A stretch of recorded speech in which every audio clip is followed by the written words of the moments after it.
perché qua in Italia funziona così, no? Se ti comporti onestamente non sei uno che esprime virilità, perché poi è sempre Gradasso che fa la bella figura. Non ci sta il governatore Luca Zaia a passare per chi ha lasciato correre o finto di non vedere quanto avveniva dentro la sua amministrazione.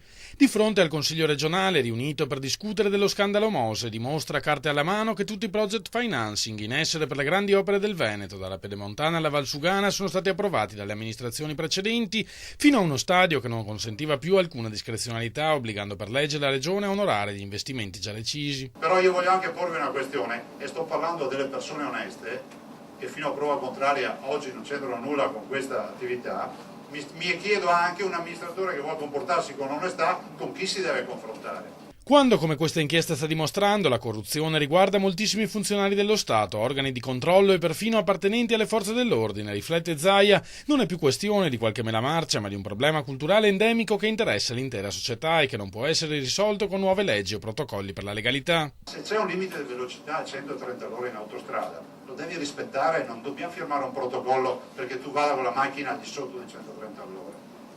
Non abbiamo bisogno di nuove leggi, potremmo discutere su inasprimento delle pene, e qui ci siamo, io sono convinto che le pene debbano essere inasprite, però è altrettanto vero che qui il problema è un problema etico, morale, culturale, di comunità, e non è un problema che adesso ci mettiamo una nuova soluzione di una commissione o di una nuova... Quante commissioni abbiamo fatto? La Regione, annuncia infine il governatore, si costituirà parte civile del processo. Il fallimento della candidatura di Cortina ai mondiali di sci, sostiene, è dovuto proprio a questa vicenda e ci ha fatto perdere 35 milioni di potenziali investimenti. Però non si dica che questa è un'amministrazione che non ha visto o ha fatto finta di non vedere, non si dica che questa amministrazione è stata substrato per porcherie o altri affari del genere, non si dicano le cose che non sono vere, perché i veneti hanno bisogno di solidità e questa solidità e discontinuità noi l'abbiamo garantita. Prova ne sia che il governatore oggi è qui a parlare e non da altre parti. Grazie.